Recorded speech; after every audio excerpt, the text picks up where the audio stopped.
Hello, everybody. Welcome back to the Lowport podcast.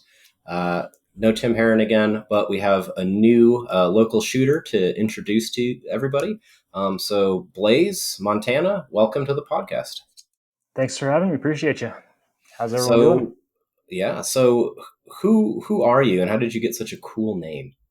Oh man, birth name actually. Surprisingly enough, I get it all the time. It's I wish I could say it's my stage name, but it's not. It's a real deal. Your stage name Yes, is Chris Martin from Coldplay. right. Something normal. John Smith. Yeah, yeah. So absolutely. Yeah. So I'm a bar owner slash bar distillery restaurant owner here in Albuquerque, New Mexico. Owner of Happy Accents. I've been shooting competitively for. Well, that's kind of a two-ended question. I started actually shooting trap and skeet when I was very young, Oh, 7, 8, 9, and then kind of that fell off for a while, and then it was actually during COVID. I ended up building like an AR, and then after that kind of lifted, I started shooting primarily 3 guns. So I've been competitively shooting in the action side of sports for a little over 2 years now. okay. Yeah, I think I remember seeing you at 3 gun matches before USPSA matches, so that makes sense. Yeah, Um, so it was one of my buddies, Mike and No, um, invited me out to one of the Del Norte Black Rifle matches that kind of got me into it. I just recently built an AR, and it's like, what better way to get out and run it? Very cool. And Micah's the Yeah, Ghost Ring Tactical yeah, guy, right? yeah. Yeah. He runs Ghost Ring Tactical down south. Does a lot of C2 QTC whatever combat stuff and tactical Fancy. stuff. A little bit of a precision rifle here and there.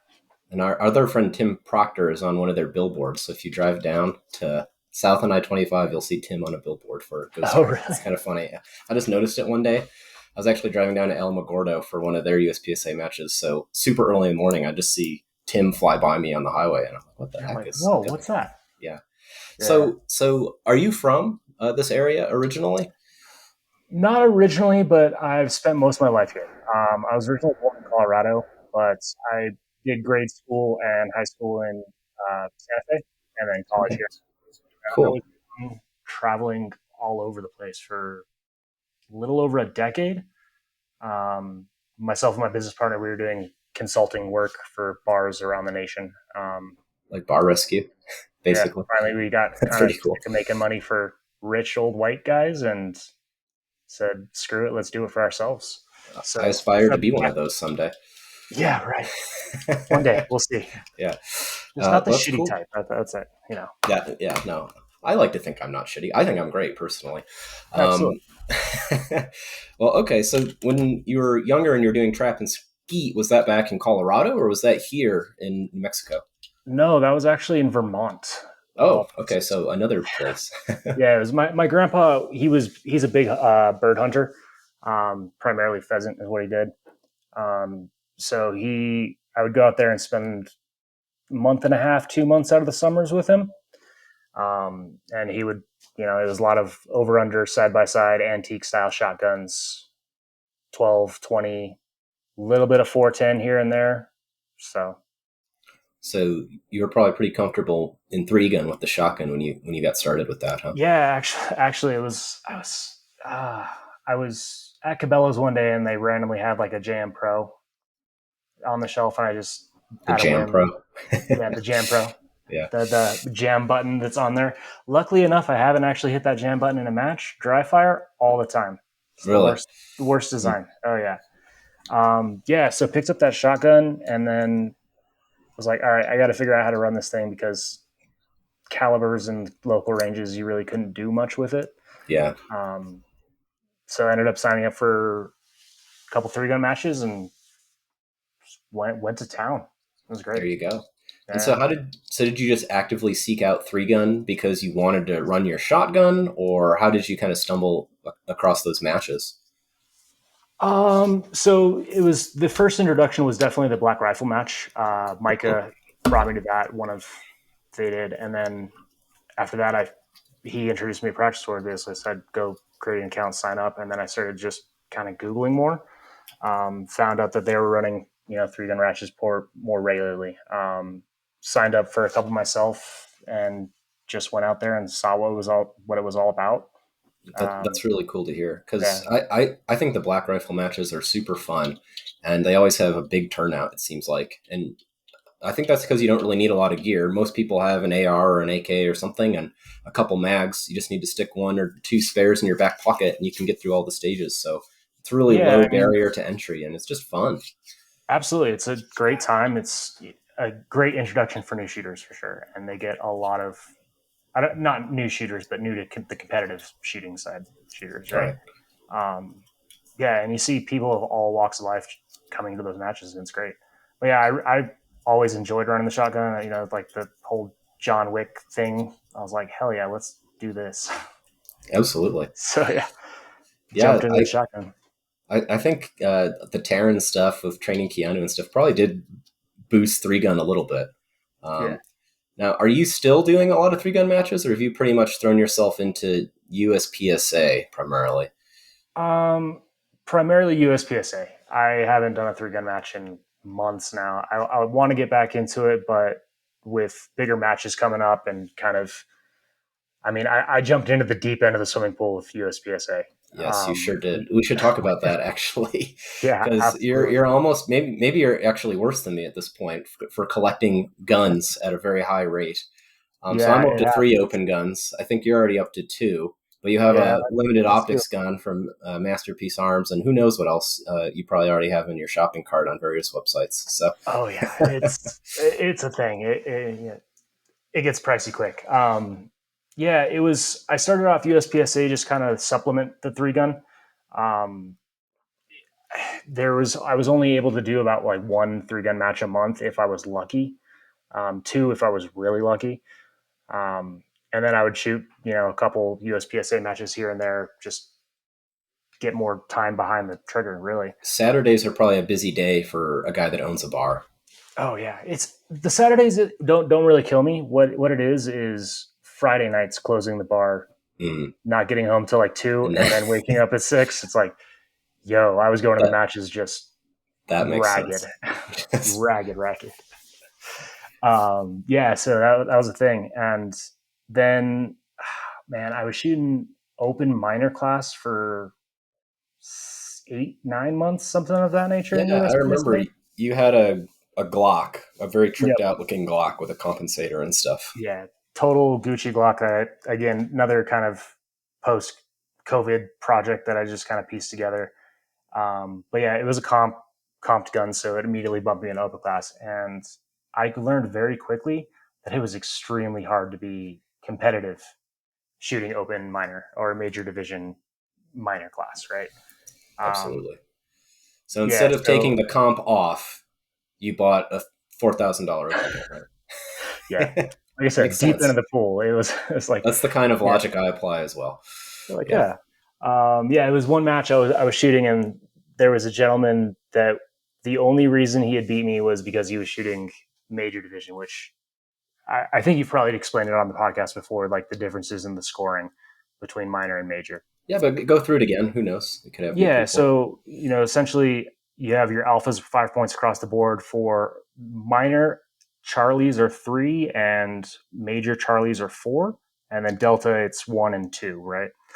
So you physically get more points, which you always hear the argument. Well, it doesn't matter if you always just shoot alphas. Well, sure, but then you come across like a hardcover target or a partial target, and it the time difference to hit those alphas is immense. Yeah, it absolutely matters because it's slower to shoot Right. alphas, Yeah, obviously. absolutely. Yep. Um, yeah. So I was perusing the internet one day and saw Bull Armory had an open gun in stock, and I literally just spared the moment, said, "Okay, deep into the pool, let's go." Click, That's awesome. buy. Yeah. And and so I know Bull makes a couple different. Well, they make a lot of pistols, but even with an open gun, they have a couple different varieties. So which one did you settle on? I went with their Ultimate Racer, like their kind of run of the mill model, 5-inch Okay, so it's a major power full factor. size Yeah, open gun. full size. They also had the shorty, which was always out of stock. I think they just introduced like a new kind of mid version. Yeah. Um, I think The the thing that was middies appealing seem to to be me, the popular thing yeah, nowadays, anyway. I actually they're releasing, like I said, that's releasing. I almost wanted to buy that, but I ended up buying the Masterpiece Arms instead, just because you sent me the link, and I was like, okay, Yeah, sorry. shucks, I here we couldn't help go. it. I was like, well, you were Yeah, saying just a couple, maybe just a couple of weeks before I saw that posting on the Brian Enos classified page for a pair of yeah, Masterpiece Arms open guns that you wanted to get a Masterpiece Arms open gun because you like your Masterpiece Arms limited optics gun so much. So, yeah. I mean, funny story behind that too is like I actually was getting fed up shooting the open minor, so I was like, all right, time to switch this up. Let's go limited optics gun. Let's get a dedicated gun for limited optics. I purchased the Masterpiece arms, and I think it was probably like 3 weeks later the Bull Armory became available. So I was like, oh, yeah, so I damn. see you'll still shoot your MPA, but just for a classifier, you'll pay to shoot the extra classifier and shoot that division. Um, Yeah, I'm definitely in the boat right now, like trying to devote attention where I can, and right now for me that's open class. You know, Same. yeah. So So okay, so you snuck the MPA limit or limited optics gun in. Then you got the bull, and now you yep. have your new MPA open gun. Mhm. Have you been able to shoot the MPA open gun yet? This morning was the first time. All right, Yeah, I took some of my old loads, and went to calibers, sighted it in, and chronoed some of the loads to make sure I was making power factor. I'm sure Um, you were. Were people giving you odd looks shooting an open gun at like an Dude, indoor range like that? it's so funny going into our range with the caliber, with like calibers. Although there was like some people next to me that were shooting some beastly freaking muzzle brakes and like a couple Mm, 12 gauges, and that is so loud in that it's indoor range. insane. But yeah, like every time I go there, like I try to be like, hey, can you put me like a couple lanes down? And every time there's someone right next to me, and they always like look over, they're like, what What is the this guy heck is he shooting? shooting? What is going on? Yeah, what do they call it? 9 millimeter hand grenade or something like that? Yeah. I think there's one 2011 builder who actually on the barrels he puts like nine and then just a little emblem of like one of those cartoon bombs with the fuse and stuff. So it's nine grenade. Hand Um, grenade. and so okay, so both of your open guns are nine major guns then, right? Yep. And you're reloading for them, but you were shooting black dot ammo for at least a little while, I think. Yeah, so I started out shooting black dot ammo, and it was great. It functioned fine. There was only like one issue I had with one projectile getting some setback, which I ended up chucking fine. I've had the same experience because I shoot black dot for my nine Mhm. gun, and I've shot a few thousand rounds of it now, probably. But I did find one that was set back. The bullet was set back pretty severely, which that would be a grenade for sure Right, just with a nine explosion. major loading. Yeah, I'm pretty sure mine came from like me racking the bullet in and out of the chamber a few times, so I don't think it was actually on them. And from I think I've purchased like 2 cases from them or so. It's been great ammo. Um, I have no complaints with it. Really, it's reasonably priced, but it was the first time I actually had to do chrono, which was last year's New Mexico sectional. And out of my 5-inch bowl gun, I was hitting like 185 on the power factor, which like most guys, they're aiming for like the 170 to 172 range. You give them a little bit of buffer window, and then minimum is 165, right? So like it was spicy. I was point 0.2 points away from winning that He-Man trophy that they handed out last year. that's cool I for was the like, highest power or the highest power factor. yeah, highest Yeah, power factor in the match, that's and I funny. was like, all right, maybe it's time. Yeah, But yeah, it was so I, it was so hot it almost defeated the purpose of me shooting open. Like my dot would yeah. jump like crazy. Well, Um, depending on like the comp and the port setup, like yeah, somewhat hotter ammo can actually shoot flatter in an open gun because it's optimally driving gas through those ports or through the comp surfaces. But yeah, once you get up to 185, I think I think you're beyond that ideal point. We'll say, right. yeah, It was spicy, and Yeah. So after that, I started getting into reloading. Just kind of, I was like, all right, let's see what I can actually work out. Um, Bought myself a pretty decent press and started loading, and it tamed the gun down a lot. Um, I know you've said before you absolutely hate reloading. I did it for years and I just got kind of burnt out. I have all my stuff set up and I have started saving 38 Super Comp brass when I can retrieve it now when I'm shooting those guns, just so I'm set up to load that maybe Right. next year or something like that. But yeah, for now, I'm just um, buying ammo. I'm shooting primarily the Ellie 38 Super Comp, and 38 Super Comp brass is expensive enough. Like it's like 20 pieces, 20 cents a case to just buy the brass. So you may as well spend a little more than twice that to get loaded ammo and just save the brass to build up your reloading pool and then go from there. Stockpile. So I'm kind of in that process right now. Um, Yeah. but, but as far as the 9 major stuff goes, so for my 9 gun, I went instead of reloading, I just had my buddy who's a machinist drill holes in it for me. So I put popples in it to soften it. Right. I started with 2 like 1/8 inch popples, I think, and that helped. And then just recently, I had him open that up to 3/16, I think. Yeah, Okay. and that actually made a big difference. And it's a lot tamer than it used to be. That's awesome. Um, and so you still don't have any popples in the bull, but the MPA has a lot of popples, right? The MPA has a lot of popples. I think that's putting it lightly. I don't know what the rules and regulations, but like, here, is YouTube going to throw a fuss if I show something online? I think it's factory, so I think it's No. fine. Yeah. Yeah. Yeah. So I mean, like, yeah, I don't know if you can see that on the camera, but there is Oh yeah.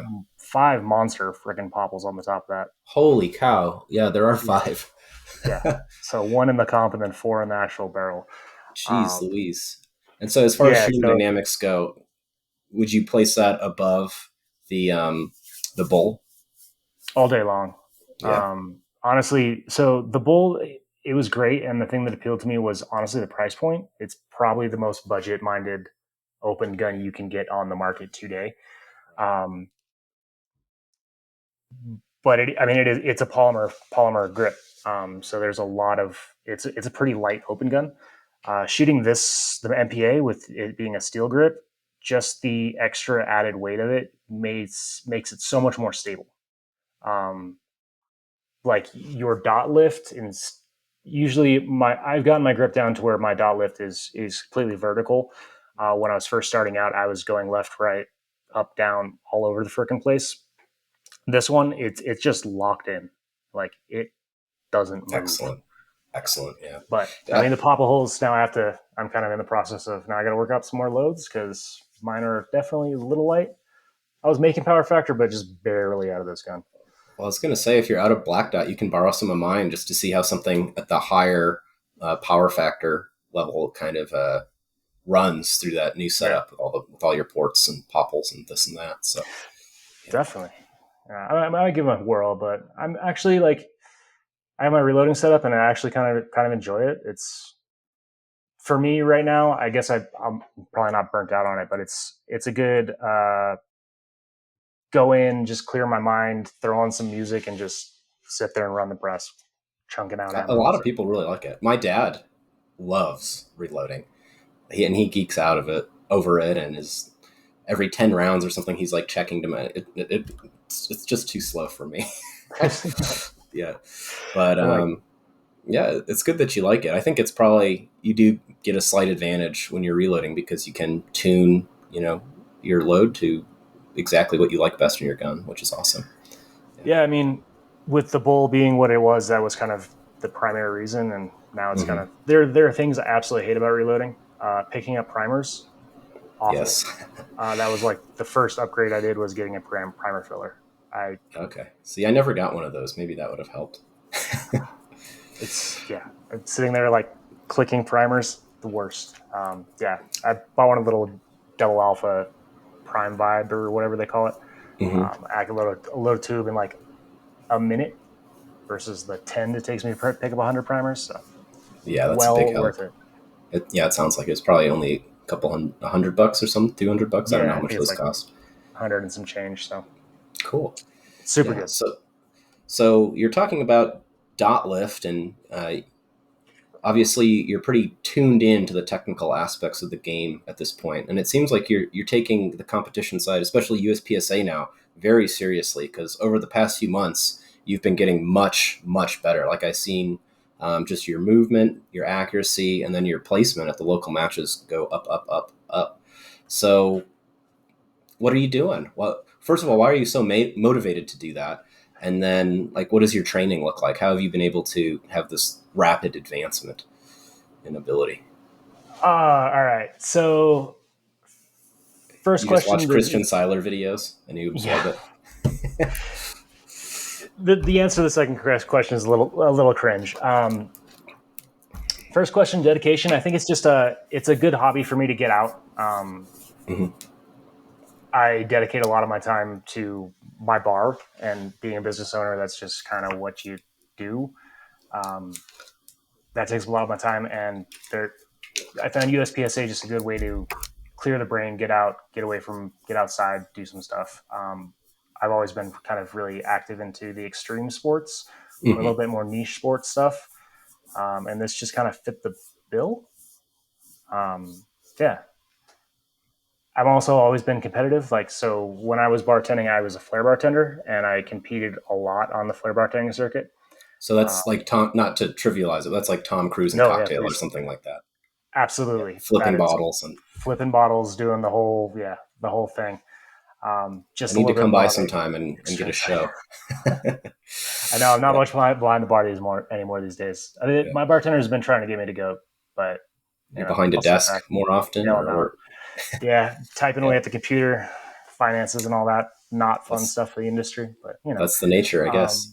yeah. So it's just kind of been a good outlet for me to have fun and get outdoors, which I've always been fond of.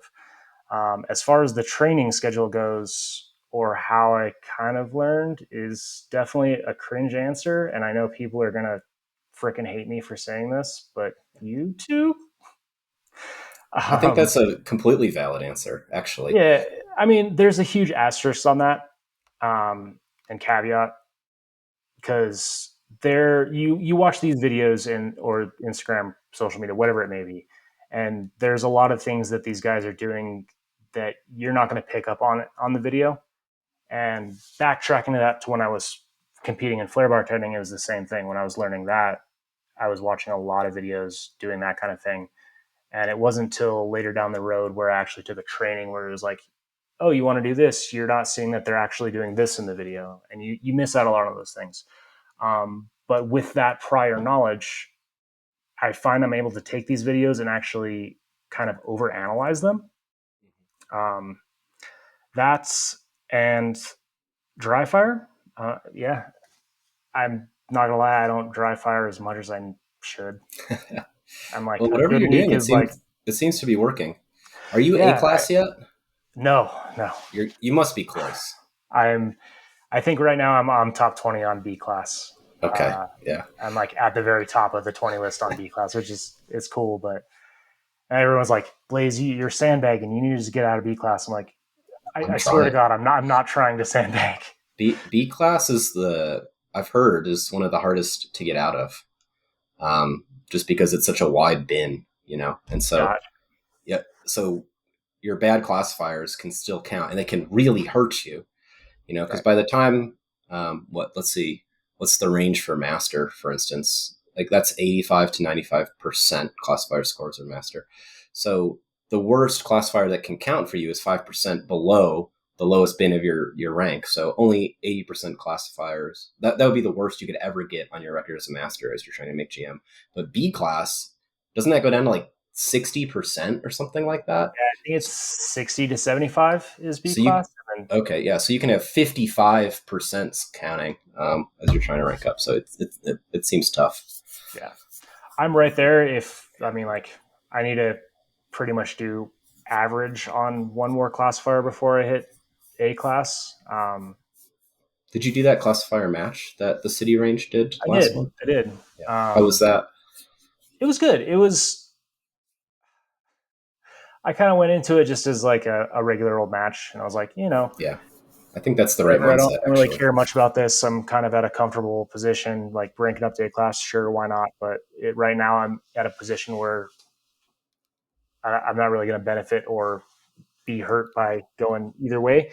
And I actually ended up hitting like 2 master scores on that classifier or on that in that match. That's awesome. Was that the first time you shot master class classifiers? Yeah. It's first Well time. done. So I did it twice in one day and a couple A's, and then like I had 1 or 2 that I just completely botched, which seems Well, to be a you've heard it thing here that. first, kids. Just watch YouTube and you'll shoot at a master level. Proof is in the pudding. I mean, Um, yeah. so actually, what YouTube channels were you going to try to like figure this stuff out, at least initially? Um, Most of it kind of came further down the line Oh, okay, after I had already been shooting USPSA. Again, like another huge asterisk with that is like try to squat up with people that are better than you. I think that helped me a lot, and I need to give it some credit where credit's due. Shooting with you, shooting with Proctor, shooting with Tim whenever he makes it out to a match, um, and watching those guys in real life, huge gains from that. But then later down the road, actually finding YouTube channels. God, Tim puts out some great content. Tim Heron, yeah, um, for sure. great content. Um, who else? God, lots of I've match really videos, but I don't find much value in the match videos. Like it's good to see how they move and everything, but again, there's lots of nuanced things that these people are doing that you just don't come across in the video. for Um, sure. a few of Hunter Constantine's videos, a few of He makes fun content. I like his yeah, channel. right. Yeah. The Tactical Hive guys, they're more on Oh the yeah. tactical side, but they have a couple competition oriented stuff. Joe Farewell. Farrell, I don't know. Farewell. Yeah. Three on Joe does some good stuff. So yeah, that was pretty much about it as far as that. And then random people that just kind of come across my feed these days because algorithms. Yeah, well, it's great those resources are just out there freely. And then, yeah, definitely, if you're interested in shooting, try to squad with the people who seem experienced when you go to a match. Most of us are pretty nice. You know, Tim Heron's a little grumpy. No, I'm just kidding. He's obviously very nice. But yeah, people are genuinely and generally friendly, I think, at these kinds of matches. So don't be shy. They're Absolutely, man. probably more than willing to help you out and let you try out their gun, at least check it out in the safe area or something like that. So don't be Totally a real bashful. thing. I think that was another huge draw that I had to the competition shooting is how welcoming the environment was. I being competitive and doing a lot of competitive sports in the past, like USPSA and 3 gun for that matter, has probably been the most welcoming group of people as far as a competition and side of things go. It's just having people like slow you down and be like, hey, try this instead of this whenever they see you do a run is I think super awesome. I think everybody genuinely wants to see everybody get better and have fun. So yeah, it's a cool community, and I hear this over and over, and I've experienced it myself. So yeah, the people are great for sure. And so you've, like you said, you've really dove in to the deep end of the competition pool. You're throwing down money for guns and reloading equipment, and now you're throwing down cash to go and shoot major matches to travel around. So why don't Yeah. you tell us a little bit about how that got started for you? I think just recently you shot maybe your first level 2 match, or Uh, So I did last year's New Mexico State Sectional, oh, which I okay, think is level 2, right? it And that was kind is. of the hook, line, and sinker.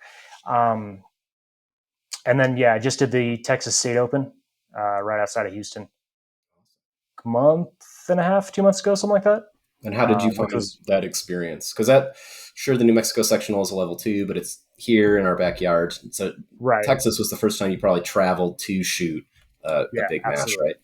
right? Um, it was great. It was a super well run match. I think what the draw for me to get into these bigger matches is just more time shooting. I'm thoroughly enjoying the shooting, and I just want to do it more. It has become an addiction and a heavy addiction. Good. Yeah, I understand completely. Yeah, I mean, I So you haven't. did Yep. Texas this year, um, the sectional, Yep. and what? Well, actually, we are going to be doing a match together in Utah Hmm. in September, I think, and so that's on your calendar. What other majors are on your calendar for this year? Or if you don't have any more, are you already planning what your season is going to look like for next year? Haven't started next year's season. That one's a little ways away. Other big matches, New Mexico sectional back again, backyard again this year, and then we're planning on going to nationals this year, which will be Yes, we are. I still I huge. forgot that actually just right now that we were doing that Yeah, because I still haven't signed up with my slot code or whatever, so I need to do that. yeah. So it's me, you, and then you said there's one other gentleman going to nationals from New Mexico this year. Uh, no, I think it might just be us. Oh wow. I think Joe was maybe interested in going, but I don't know if he grabbed a slot or not, so I don't know if he's going to be able to. So Yeah, yeah. So it'll be So we're doing the Utah match, which I'm super pumped about. It's just late September, and then that's a great no, match, by the way. yeah. I mean, No, you've done it's nothing but early hype it up. September. So It's Labor Day weekend, I think. there you go. So Early yeah, September, and then October, mid October's the New Mexico, and then late October, Open PCC Nationals. And there we go. yeah, that's going to be pretty much my year so far. And then next year we'll see. Right now, my bar's in a kind of process of a pretty large expansion, so we'll see if that takes up way too much of my time or not. And I actually am able to still shoot as much as I am these days. Does that mean a new location, or are you allowed to say? It does mean a new location. It's going to be Awesome. because we have a distiller's license and we're primarily a distillery. It'll be primarily production facilities, Oh, very cool. so not a lot of get public facing area. But a lot of the spirits will be made by you in the future Yeah, then, presumably. yeah, That's really totally. cool. Yeah. So fingers crossed, I'll still have time to do things that I enjoy. You know. Well, I'm sure even if it gets busy for a while, you'll find time again Yeah, when it absolutely. settles down. Got to Well, that's make time, awesome. right? You got to make time. That's right. Mm-hmm. Uh, So we've already talked about how you have gotten pretty good pretty quickly. I would say. Have you set goals for yourself for like a classification that you like to attain for performance at major matches, even local matches? What do you have criteria like that? yes, but I feel like it's very it's moving very rapidly to where I really couldn't tell you what my criteria is going to be for, let's say, the next one, which is the Utah State Open. Hmm. Um, right now, definitely A class, but that's right on the horizon. When I was going to Texas, I wanted to do top three in B class, which I got fourth in B class for Open. I was literally like, I think 1 second away from taking home a Oh trophy. It was a small gosh, trophy, but a it was there. trophy nonetheless. Yeah, Trophy nonetheless, right? Um, so I did pretty good on that match. I think it's now just kind of ever growing and trying to get better, right? Like A class for sure. I think I am definitely capable of making master in the near future. I need to work on my yeah, for consistency, to sure. be quite frank. There are times where I don't know. I feel like the classifiers are such hero or zero for me right now. It's like Well, yeah, it depends on the approach you want to take because if you really want to do as well on the classifier as you can, then you probably do have to shoot it pretty aggressively because some of them are for sure shot out in my opinion, but a lot of them it's always going to be a reasonably stout high hit factor um, to try to measure up to. But then again, if you want to do well, like in your placement at the local match, then zeroing or heroing the classifier is a really bad approach to take because it still counts in the match, right? right, So you totally, could pretty easily come close to zeroing one if you're yeah, not careful. yeah. So Yeah, I'm right there. I think, yeah, right now I'm just kind of open minded, see what happens. I You guess. mean open division minded, or Yeah, open division minded. Right, yeah? absolutely. Would you shoot your LO gun or try a different division in like I don't know the winter, the off season, or something like that? Or do you think you're just gonna full send on open? Yeah, I mean, right now I think I'm ranked B in limit optics, and I would definitely shoot it. I don't know if I'll ever go to a major match with it or not. I Yeah. think right now, because I've dedicated so much time and money and everything else to open, um, I don't really see a reason to go to that gun besides just putzing about one day. But yeah, like Do you if we ever have like a little fun local match, yeah, I'll absolutely shoot that gun. I mean, nice? it's a blast to shoot, and it shoots really well. Well, I was Um, going to ask now that you have an MPA LO gun and an MPA open gun, mhm. do you feel they're probably very similar in the hand, right? Do you feel like there's a cross training element there where you could maybe shoot the LO gun for a while, keep some wear off your open guns? Is would that be valid training? You think, or do you think it's different enough that it would mess you up? I don't think it would mess me up. I mean, they are different. Um, Primarily, just the presentation on the optic Hmm. is very different, and then the open guns are definitely nose heavy in comparison to my limb optics guns. Um, but yeah, every time I go out to the range to practice, I almost always bring like 200-300 rounds of just minor ammo and run it through that limb optics gun just to do some I do the drills and same thing. I actually will play run around. a lot of minor ammo through my 9 open gun. Yeah, Um, Sometimes I don't even bother changing the springs; it'll run whatever. But the recoil impulse is more similar if I spring it down a little bit versus what I gotcha, run in the major. But gotcha. yeah, I haven't makes tried for that sweet yet. I training. really probably should. But yeah, I don't know. I usually bring about 200-300 of minor for my limb optics, and then again for my major for my open gun, which is kind of cool. But So are you doing like 600 round practices? usually, but I mean But they're pretty how spread out. frequently? Yeah, Yeah, that's the thing. yeah, Once to twice a month for my big yes. ones. A little bit more frequently for like just kind of going out there and jamming 200 quick rounds. Um, it it's amazing how fast you can go through that ammo in It a goes practice session. fast, especially when you train when you go out by yourself to train and you're just Mhm. turning it around. Yeah, Burning like I usually won't do go like through more 6 than mill drills. I'm like, oh wow, that was really fast. What happens? where did that big pile go?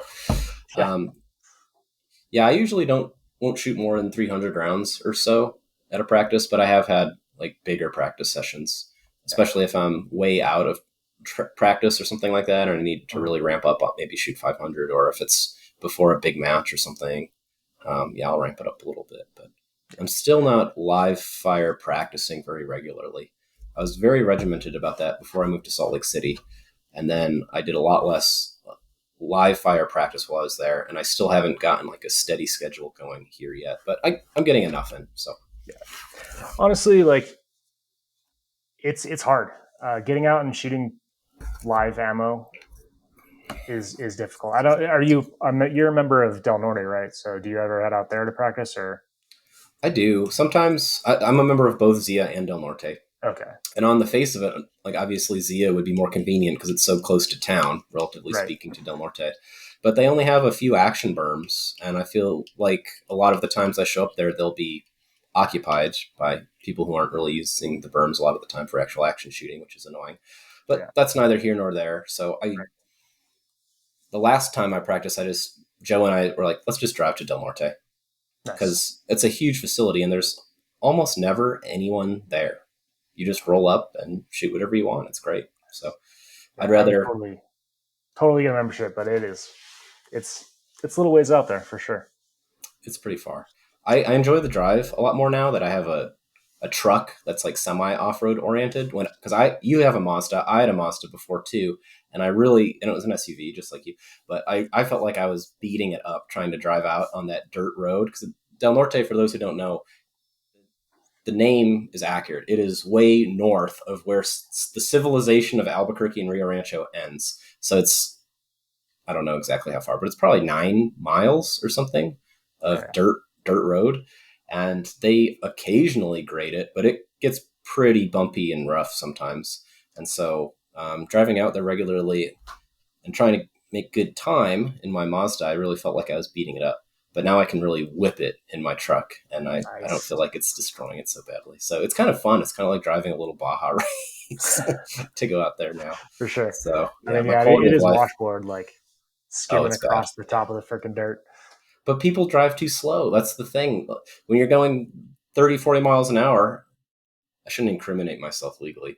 But, but if you're going 30, 40 miles an hour, you are bumping all when you go, let's say, let's not put a number on it, but let's say significantly faster than that. Everything smooths out and you just glide over those bumps. So people need to go faster. Yeah, It's much nicer. Yeah. I've definitely attempted to do that for sure. There's a couple of those turns where I'm like, ooh, this That's what is traction control's for. it'll be fine. Yeah, So exactly.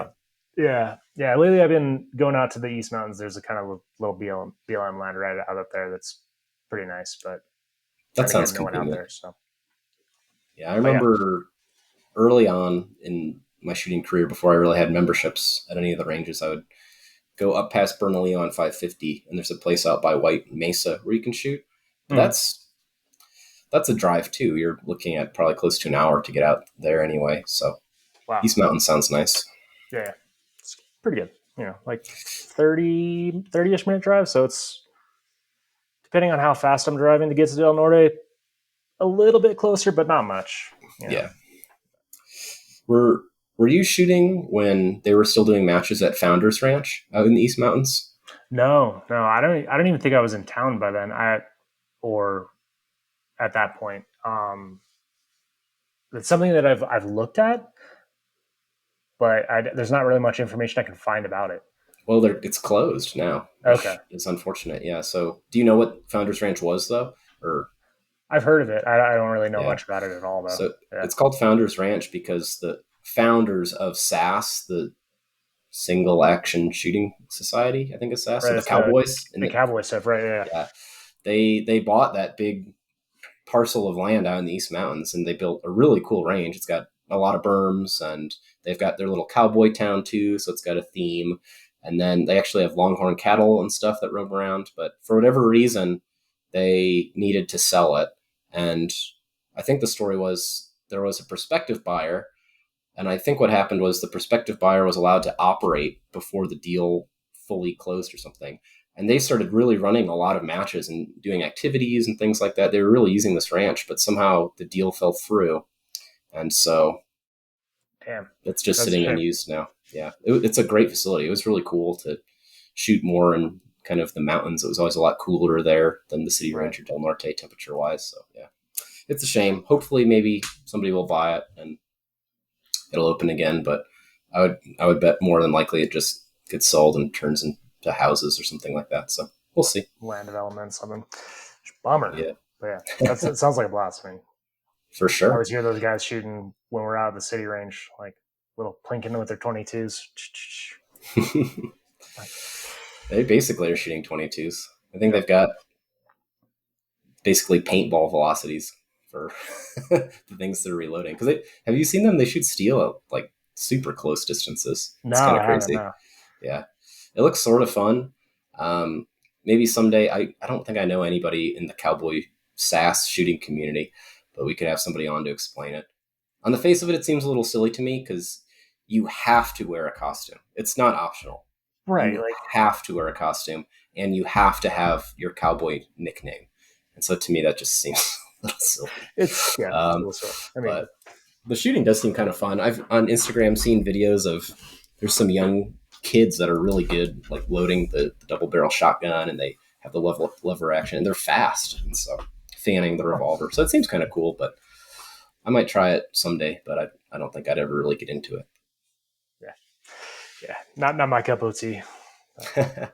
It's fun. So would for a new shooter, somebody who maybe thinks what you've done recently is pretty cool and would like to get started and do something similar, what would you recommend? Would you say go for 3 gun, IDPA, USPSA?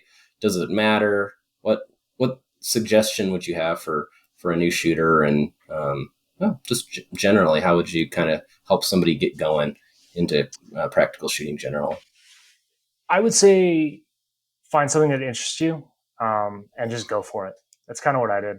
Jump head first, take the dive, There bring you what go. you got. Everyone's super helpful, willing to help you out, give you the ins and outs, the do's and the don'ts. It is definitely a very kind of tight community and a tight welcoming community. They want to, like you said, they want to see everyone succeed. Like we're all out there cheering each other on, and hell yeah, he put down a great time or whatever it may be.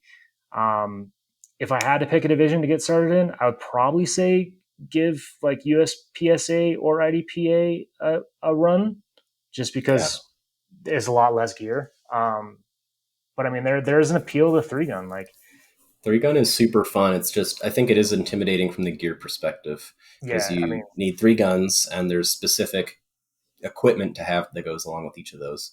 But again, the three gun people are super nice, and I'm sure they would be happy to, share gear just so you could, try it out and get started. I've seen that happen many, many times for people totally. just running some established shooter's belt just so they could try it out. It's no problem. Yeah. I mean, it took Um, me. I spent a lot of money on my belt. I was like, I think my belt cost more than my fucking shotgun. with all the shotgun caddies and stuff by the time Yeah, everything's on there. it's Yeah, wild. But yeah, like I have a couple of my regulars that come into the bar. They're like, "Hey, when are you going to shoot the next three gun match? I'd love to come out with you." I'm like, "Yeah, you just come out whenever. Like, I'll throw you my belt. We'll switch off. Like, what size waist are you? Perfect. It'll be great." So absolutely. yeah, Yeah. get on practice score, find something that interests you, and just go check it out. I highly, highly recommend it. Bring what And you have. And like you got started with black rifle matches. Mhm. Those we don't do regularly, maybe only a couple times a year when somebody can't run a normally scheduled match. At Del Norte, for instance, we'll do a special match like black rifle. Yep. And so, for instance, I can't do USPSA next month in July. And so I think Del Norte is going to run a PCSL two gun match as a special match. And those are pretty cool Nice. too. Yeah. Um, if somebody doesn't know what PCSL is. It's a newer shooting organization that uses hit factor scoring, like USPSA, which I think is a really good scoring system. Like you're talking about earlier, you earn points for how accurately you shoot the targets, but then your hit factor, your score for the stage, are those points divided by your time. So it's everything in balance. Whereas three gun is time plus. So misses or failure to neutralize on targets are just added time. And that works well for three gun. But there's a really cool, I think, dynamic that comes out of hit factor scoring. And PCSL gives that to you in a two gun format, so just rifle and pistol, because a lot of people don't like shotgun, unfortunately, because I think shotgun's really cool. But it is, I think, a barrier that intimidates people. The loading of the shotgun is definitely a skill unto itself that needs to Mhm. be practiced at least a little bit. So PCSL might be a good first match for you if you are listening to this and you think it's interesting. Yeah, I think it was last year, last time they ran the PCSL match. I mean, it was a great match. It was a lot of fun, and I think it It is caters really to a fun. lot of what people envision shooting nowadays. Kind of like the tactical stuff, whatever Yeah, whatever it may be. it brings out the tactical people more, Right. which is cool. Mm-hmm. Totally. Yeah, it's great. I mean, if they do that, sign me up. I'll be there for sure. And So. sometimes they do night matches, which is cool. I don't think I've Oh, done one really? yet at Del Norte. Yeah, but a lot of folks around here now have night vision, which is neat. I don't think I'll buy that because I just keep buying open guns impulsively. Yeah, So race guns are cool. I really they like them. are cool. They're yeah. Yeah. Does the fit of, not to go back to the gear, but I'm going to No, go you're back to fine. the gear. Does the fit of the MPA pretty much trump the the bull, or It just does. yeah? The Bulls, even though it's not really like a production gun, because the It's price point, closer it's to that close. It's spectrum. closer to Yeah. that spectrum, right? Like, there's definitely a slide wobble. For those of you that don't know, like as much as I wanted to love that gun so much, but it has been a problem child for me. And I also know people that own bull guns that have had them run flawlessly. Um, but yeah, it's been a problem child. The new IPA, it's it's fit nice. Like I've held Awesome. some guns that were a third more than the NPA that were. I mean, it's barking up those trees for sure. It's great. Yeah, I can't wait That's to run in the awesome. match. So this Saturday. Yeah, I can't wait to see you run it in a match. Yeah. And I'm really curious to hear once you've shot it in a match if you think it's conferring an advantage to you Yeah. versus the bull. Because I, full disclosure, I think when I shoot my D2 customs, my new open gun, with all the fancy newer technology and weight and stuff, Mm-hmm. it is for sure easier to shoot than like my 9 gun. So it makes a difference. Yeah. Today You'll when I was be taking it out, A I class for did. sure now. Yeah, I should. Yeah. Yeah. I mean, I was. My splits were getting pretty spicy with the NPA today. I was a couple bill drills. I was, getting. Typically, my splits are like at a 0.16 to 0.18. I was hitting 0.14s pretty regularly, which That's is pretty good. yeah, So bill drill's at 7 yards, so it's close enough that you can really rip yeah, on the trigger, which hammer is it fun. down. Yeah, so I'm pretty stoked on it. Yeah, Cool. Yeah, I can't wait to see that. Um, not to belabor the problem child that's the bull, but do you know why it was having problems? Have you been able to diagnose the root so cause or causes? it was definitely something with the extractor. Mhm.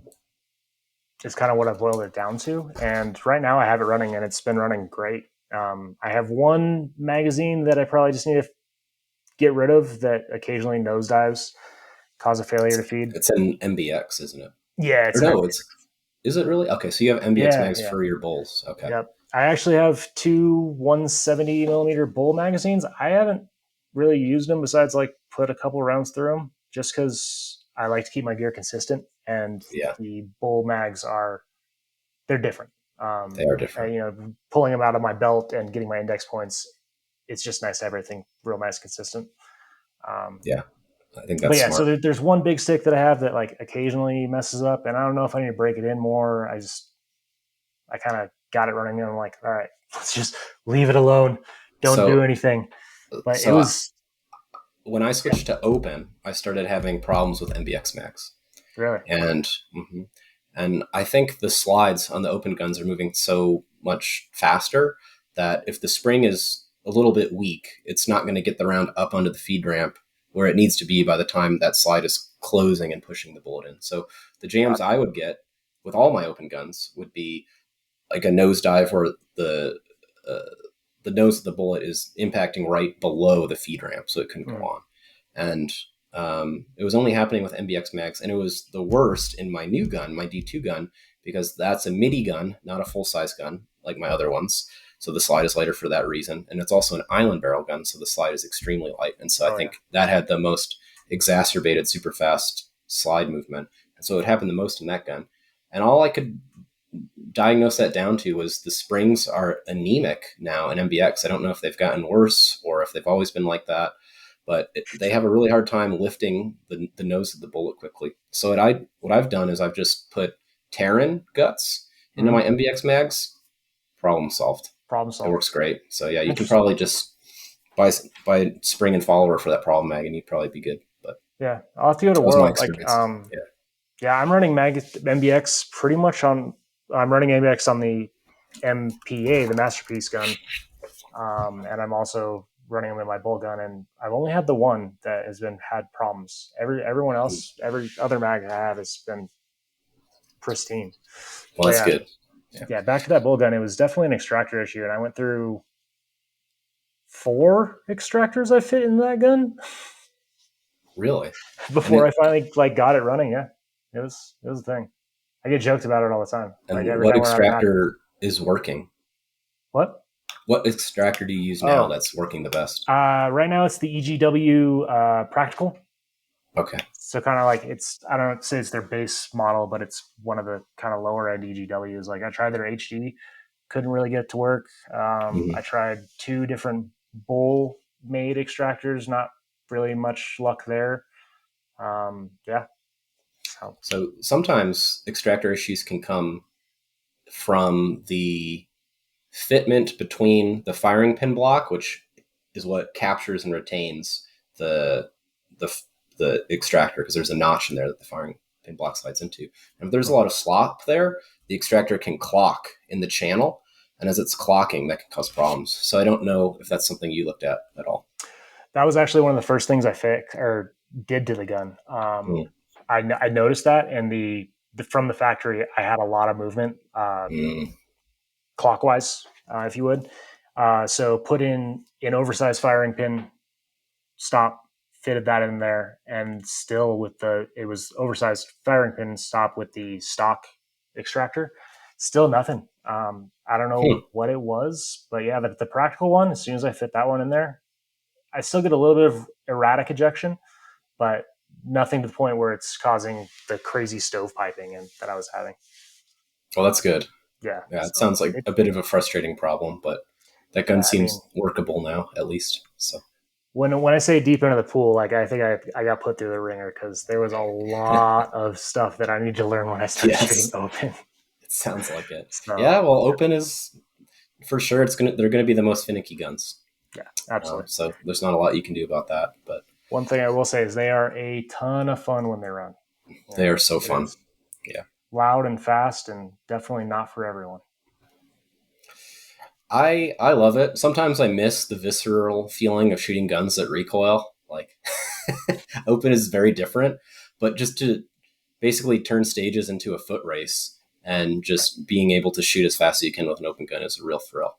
Mm-hmm. So yeah, I love it. I hope I sometimes I can be I like to jump around between different gear and stuff because I do like to experience all the different kinds of guns and shooting and stuff.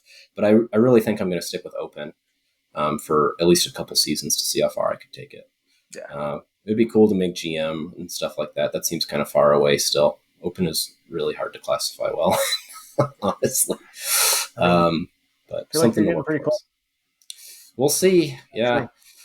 So actually, there's a topic we actually skipped that I want to go back to. So we were talking about LO, and on the last episode, Poi was on, and sorry for the Roomba making noise in the background.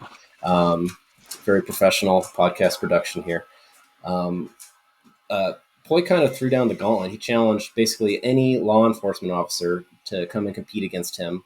But he also called out you by name, and I haven't gone back and listened to the episode, but he clarified. He said he didn't say he would beat you at open. I think he said he thinks he could beat you in LO or something like that. So are you going to meet him on the field of battle in limited optics just to prove a point? Or absolutely. Okay. Yeah, all day long. I watched that podcast, that episode, and I was like, is he challenging me to open? Or did he say that? I'm pretty sure he said that I was his goal to not beat, but to try to match when he was shooting his open minor gun. I was like, all right, cool, let's go. Like, yeah, he shot a ported Beretta at the match on Saturday. But you still exceeded him there. So maybe as a gentleman, you go to his division, LO, and see what happens. I'll have to reach out to him and be like, all right, let's go. LO will even the playing field. I think we should plan for it. And I'll talk to him, but we've got a match coming up on Saturday at the city range. So, no, you need to shoot your new open gun. I know. Yeah, so maybe the match after that. We'll plan for that. I'll make it happen. But I'm always down for a nice, fair challenge. Gentleman challenge. It's fun. It's always good to have somebody to chase in like a friendly way. And I think. I also will say that like, Foy, he is a blast to shoot with. He's so fun. Really good. And then on top of that, like I think if he unlocks more of his like gamer mentality, he has all the skills to match or for sure. Right. Yeah, he's a great shooter.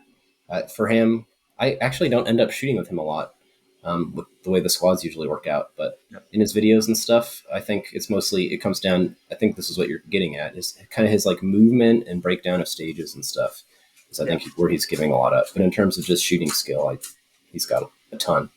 Yeah. So I mean, he's there, but I think he's kind of locked into like the law enforcement kind of training mentality, and he's like get into like gamer mode. Yeah, and just like he's still shooting too much at IDPA. He needs to just get rid of that. Yes. No Later. shade to IDPA, Yep. but Yeah. y'all are slow. I know. I think better suited. I'll just give him my bull gun, let him shoot open major, and we'll go from there. There we go. Okay. Yeah. I like that. I'm Okay, turning so on the real either jelly. way, this will be interesting. And maybe we could do an episode after that challenge match where we're all on and we can, talk through Definitely. whatever happened. Right? For sure. That's so cool. Well, Blaze, anything else you wanted to talk about today? Any burning topics, last pieces of advice for new shooters or anything along those lines? No, not really. Like the new shooters, like get after it. Get online, sign up for a match, reach out to any one of us. Um, Everyone's more than happy to help. Um, Josh, thank you for having me. It's been a pleasure. Keep doing what you're doing. You're putting on great matches. Podcasts are going fucking fantastic. And yeah, Well, well, thanks so much. Thanks for being on. And yeah, I think we'll have to do this again sometime, especially if you and Poi have your showdown in the let's next do it. couple weeks or months. So that'd be great. Absolutely. And we are all we's very happy to see new shooters. So I'll just echo that. Yeah, reach out to any of us, and we'll make sure all your questions are answered and you have a great first match experience because this is a cool community. You're building good skills, and you can even take it like Blaze has taken it and start traveling and doing matches, and it's really what you want to make of it. So it's a No, cool thing. All right. Well, thanks again. right on. Thank you, Josh. See We'll ya. catch you later.